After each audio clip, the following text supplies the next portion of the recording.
নমস্কাৰ ছাত্ৰ বন্ধুসকল আজি বহুদিনৰ মূৰত পুনৰ এটা ভিডিঅ' লৈ তোমালোকৰ আগত উপস্থিত হৈছোহি আসলতে এই ভিডিঅ'টো অহা মাহত হ'বলগীয়া আসাম ডাইৰেক্ট ৰিক্ৰুইটমেণ্ট এক্সামিনেশ্যনৰ সহায় হোৱাকৈ প্ৰস্তুত কৰিবলৈ ওলোৱা হৈছে আৰু এই ভিডিঅ'টোৰ যোগেদি মই এনচিয়েণ্ট ইণ্ডিয়াৰ from Indus Valley Civilization to Rise of the Mahajanapadas এই সময়ছোৱাৰ ভিতৰত যিখিনি ঘটনা পৰিঘটনা আছে সেই সম্পৰ্কে আলোচনা কৰিবলৈ চেষ্টা চলাম গতিকে এই যেটো ভিডিঅ' হ'ব এই ভিডিঅ'টোৱে প্ৰাচীন ভাৰতবৰ্ষৰ সেই সিন্ধু উপত্যকা সভ্যতাৰ পৰা আৰম্ভ কৰি যিখিনি উত্থান পতন সেই সম্পৰ্কে এক সংক্ষিপ্তভাৱে আলোচনা কৰিবলৈ চেষ্টা চলোৱা হ'ব যদি ছাত্ৰ বন্ধুসকলে ভিডিঅ'টো ভাল পায় তেতিয়া পৰৱৰ্তী সময়ত এই সম্পৰ্কে অধিক ভিডিঅ' বনাবলৈ চেষ্টা চলাম পলম নকৰি আমি মূল প্ৰসংগলৈ যাওঁ আহকচোন ইয়াত ভাৰতৰ ইতিহাসৰ মুখ্য যিখিনি ধাৰা সিন্ধু উপত্যকা সভ্যতা বৈদিক সভ্যতা এই কেইটা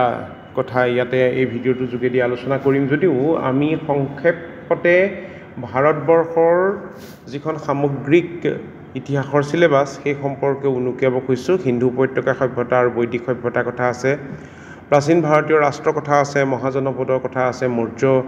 আৰু গুপ্ত শাসকসকলৰ কথা আছে ইয়াৰ উপৰি অন্যান্য শাসকসকলৰ কথা ইয়াত আলোচনা কৰা হ'ব বিশেষকৈ ধৰ্মীয় আন্দোলন বৌদ্ধ আৰু জৈন ধৰ্মৰ মূল শিকনিসমূহ মধ্যযুগৰ ভাৰতবৰ্ষৰ চুলতানী আৰু মোগল শাসনৰ ৰাষ্ট্ৰ আৰু শাসন ঔপনিৱেশিক সময় 19বিংশ শতিকাৰ পৰা আৰম্ভ কৰি 1947 চনলৈকে যিমানবোৰ সামাজিক অৰ্থনৈতিক আৰু ৰাজনৈতিক ঘটনা আছে প্ৰশাসনীয় পৰিৱৰ্তন আছে সেই সকলো সম্পৰ্কে এই আলোচনাটোত আমি আলোচনা কৰিবলৈ চেষ্টা চলাম ইয়াত যদি আমি প্ৰাচীন ভাৰতীয় ইতিহাসৰ মূল ধাৰাসমূহৰ কথা আলোচনা কৰোঁ তেন্তে সিন্ধু উপত্যকা সভ্যতাৰ কথা সৰ্বপ্ৰথমে আহিব যে সিন্ধু উপত্যকা সভ্যতাৰ আৱিষ্কাৰক কোন আছিলে সেই সম্পৰ্কে আমি আলোচনা কৰিব লাগিব যে হৰপ্পা আৰু মহেঞ্জোদাৰো অঞ্চলক লৈ সিন্ধু উপত্যকা সভ্যতা গঠিত হৈছিল চাৰ্লছ মাৰ্চন হ'ল সিন্ধু উপত্যকা সভ্যতাৰ ভগ্নাৱশেষ বিচাৰি পোৱা প্ৰথমজন প্ৰত্নতাত্ত্বিক আৰু আলেকজাণ্ডাৰ কানিংহামে প্ৰথমবাৰৰ কাৰণে সিন্ধু উপত্যকাৰ খনন কাৰ্য চলাইছিলে তাৰপিছত দয়াৰাম সাহানীয়ে কৰিছিলে ৰাখাল দাস বেনাৰ্জীয়ে কৰিছিলে আপোনালোকে চনটো চাই ল'ব দয়াৰাম সাহানীয়ে 1921 এণ্ড ৰাখাল দাস বেনাৰ্জীয়ে 1922ত সিন্ধু উপত্যকা সভ্যতা খনন কাৰ্য কৰিছিলে আৰু সিন্ধু উপত্যকা সভ্যতাৰ বৰ্তমান পাকিস্তানৰ এটা অংশটো আছে আৰু পাকিস্তানৰ অংশত থকা অঞ্চলসমূহ হ'ল হৰপ্পা মহেঞ্জোদাৰো আৰু চানহুদাৰো ইয়াতে আমি যদি সিন্ধু উপত্যকা সভ্যতাৰ যিটো ভৌগোলিক আকাৰৰ কথা ক'বলৈ যাওঁ তেতিয়া হ'ল সিন্ধু উপত্যকা সভ্যতাৰ ভৌগোলিক আকাৰটো তিনিকোণীয়া এটা ত্ৰিভুজৰ নিচিনা আছিল বুলি প্ৰত্নতাত্ত্বিকসকলে কৈছে ইতিহাসবিদসকলে কৈছে আৰু ইয়াতে মহেঞ্জোদাৰো যাক কোৱা হয় মাউণ্ট অফ দ্য ডেড এইটো আহিব পাৰে যে কোনটো অঞ্চলক মাউণ্ট অফ দ্য ডেড মৃতকৰ সমাধিৰ চহৰ বুলি কোৱা হয় এইটো হ'ল মহেঞ্জোদাৰোত এটা ৰাজহুৱা স্নানাগাৰ আৱিষ্কাৰ হৈছে ইয়াৰ পাছত কালিবাংগানাত খুব সুন্দৰ ইটাৰ ব্যৱহাৰ হৈছে আৰু মহেঞ্জোদাৰোতে নৃত্যৰত মহিলাৰ এটা মূৰ্তি পোৱা গৈছে সেই কথাটো আহিব আৰু এইখিনিৰ উপৰিও যে কিদৰে সিন্ধু উপত্যকা সভ্যতাত মাতৃ পূজা হৈছিলে যোনি পূজা হৈছিলে মহেঞ্জোদাৰোত পশুপতি শিৱৰ মূৰ্তি এটা উদ্ধাৰ হৈছে সেইখিনি কথা পৰীক্ষাত প্ৰশ্ন হিচাপে আহিব পাৰে গতিকে আপোনালোকে এই কেইটা দিশ ভালদৰে যদি আলোচনা কৰে বা ভালদৰে যদি চায় তেন্তে বুজিবলৈ সহজ হ'ব যে কিদৰে সিন্ধু উপত্যকা সভ্যতাৰ বিকাশ আৰু সিন্ধু উপত্যকা সভ্যতাৰ উদ্ঘাটনৰ ক্ষেত্ৰত বিভিন্ন প্ৰত্নতাত্ত্বিক ইতিহাসবিদসকল জড়িত হৈ আছে লগতে সিন্ধু উপত্যকা সভ্যতাৰ লগত জড়িত যিখিনি আপেক্ষিক বা আনুষংগিক যিখিনি শিতান সেই শিতানখিনি কথাও ইয়াতে আলোচনা কৰিবলৈ লোৱা হৈছে ইয়াত সিন্ধু উপত্যকা সভ্যতাত ব্যৱহৃত নোহোৱা ধাতুৰ সম্পৰ্কে আহিব আৰু সেইটো সিন্ধু উপত্যকা সভ্যতাত ব্যৱহৃত নোহোৱা ধাতুটো হ'ল লোহা সিন্ধু উপত্যকা সভ্যতাত তামৰ ব্যৱহাৰ হৈছিলে কিন্তু সিন্ধু উপত্যকা সভ্যতাত লোহা ব্যৱহাৰ হোৱা নাছিলে লোহাটো বৈদিক যুগত ব্যৱহাৰ হোৱাৰ দস্তাবেজ প্ৰত্নতাত্ত্বিক আৰু ইতিহাসবিদসকলে আমাক জনাইছে গতিকে ছাত্ৰবন্ধুসকলে তেনেধৰণৰ প্ৰশ্ন পৰীক্ষাত অহাটো নিশ্চিত বুলি ভাবক আৰু ইয়াতে সিন্ধু উপত্যকা সভ্যতাৰ লোকসকলৰ খাদ্যাভ্যাস সম্পৰ্কেও আলোচনা কৰা হৈছে এইখিনিতে এটা কথা উল্লেখ কৰিব খুজিছোঁ যে সিন্ধু উপত্যকা সভ্যতাৰ লোকসকলে যিখিনি লিপি লিখিছিলে সেই লিপিখিনি কিন্তু এতিয়ালৈকে পাঠোদ্ধাৰ কৰিবলৈ সম্ভৱ হোৱা নাই সেকেন্ডাৰী কথা যে সিন্ধু উপত্যকা সভ্যতাৰ পতনৰ পাছত ঠিক পাছতে জোকাৰ সংস্কৃতি সেই অঞ্চলটোত আৰম্ভ হৈছিলে উত্তৰ ভাৰতত বিশেষকৈ আৰম্ভ হৈছিলে জোকাৰ সংস্কৃতিটো আৰু এইখিনিতে মই এটা কথা উল্লেখ কৰিব খুজিছোঁ যে সিন্ধু উপত্যকা সভ্যতা পতনৰ পাছত যেতিয়া বৈদিক সভ্যতা আৰম্ভ হ'ল আৰ্যসকলৰ আগমন ঘটিলে সেই আৰ্যসকলৰ আদি বাসস্থান সম্পৰ্কে 5টা মতবাদ আছে ইয়াতে মই হাইলাইট কৰি দিছোঁ 5টা মতবাদ সেই মতবাদ কেইটাৰ সম্পৰ্কেও কিন্তু এটা প্ৰশ্ন আহিব পাৰে ইয়াত সিন্ধু উপত্যকা সভ্যতাৰ লোকসকলৰ অৰ্থনীতি কৃষি ধৰ্মীয় জীৱন সমাজ ব্যৱস্থাৰ সম্পৰ্কে আলোচনা কৰা হৈছে ইয়াত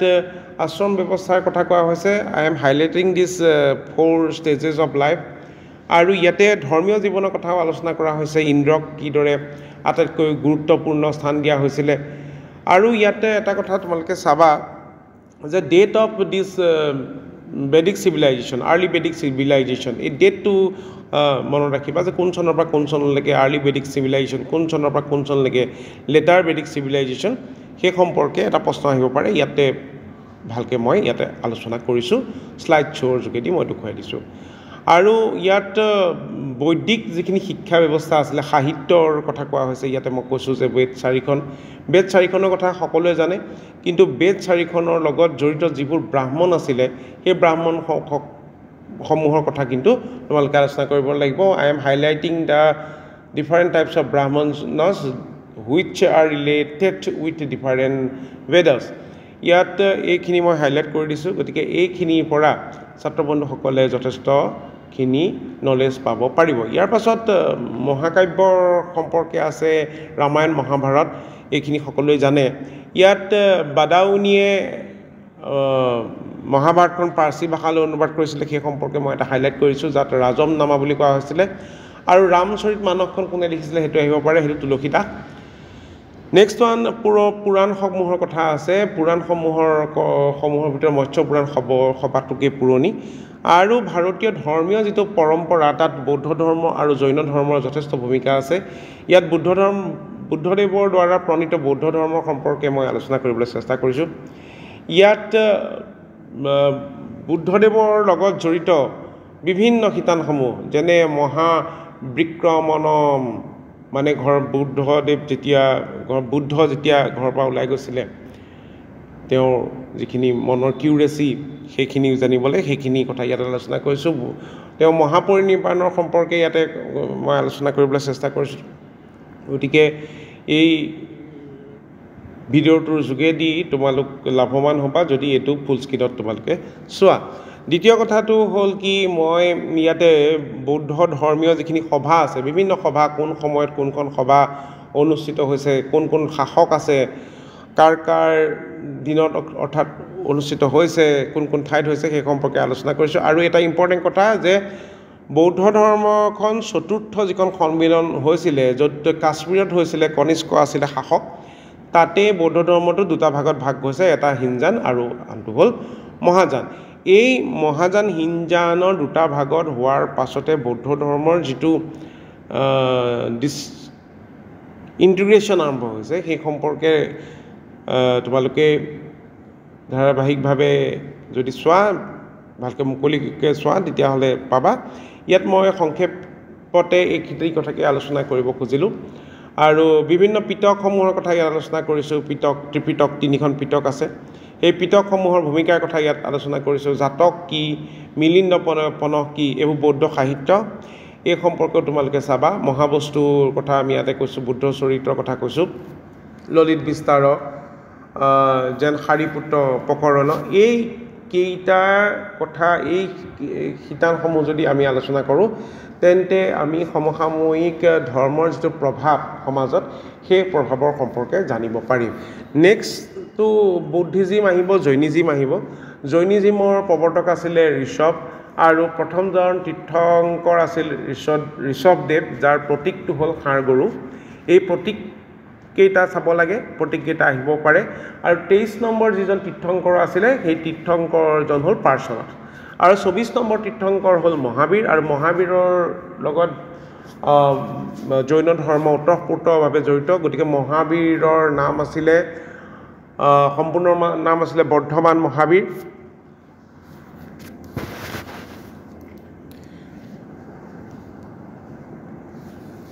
গতিকে এইখিনি কথা ভালকৈ চালে ছাত্ৰ বন্ধুসকল উপকৃত হ'ব তো নেক্সট আমি এটা কথা চাব লাগিব যে কিদৰে মহাবীৰ অনুগামীসকলৰ দ্বাৰা প্ৰভাৱিত হৈছিলে নেক্সট ওৱান আমি যদি চাওঁ তেতিয়া চাম আমি জৈনৰ দুখন মহাসভাৰ কথা ইয়াত দিছোঁ ত্ৰিকোণৰ কথা কৈছোঁ নেক্সট আমি যিখন মহাজন পদসমূহৰ কথা কৈছোঁ ইয়াত মহাজন পদসমূহৰ এটা লিষ্ট দিয়া হৈছে লিষ্টখন যদি ভালকৈ চায় তেতিয়া তাৰ পৰা মহাজন পদ আৰু তাৰ ৰাজধানীসমূহৰ কথা ছাত্ৰ বন্ধুসকলে জানিবলৈ সহজে জানিব পাৰিব মই ভাবিছোঁ এই যে ভিডিঅ'টো দিছোঁ এই ভিডিঅ'টোৰ যোগেদি ছাত্ৰ বন্ধুসকলে এই যে first phase of Indian history সেই সম্পৰ্কে কেতবোৰ তথ্য লাভ কৰিব পাৰিব একাধিক্ৰমে যদি ভিডিঅ'টো শ্ল' কৰি বা ডাউনলোড কৰি চায় তেতিয়াহ'লে এই পাৰ্টটো বুজাত সহায় হ'ব সকলোৰে ভাল হওক পৰীক্ষা আগন্তুক বেছিদিন নাই কেইদিনমানৰ পাছতে আপোনালোকৰ বাবে পৰীক্ষা আয়োজন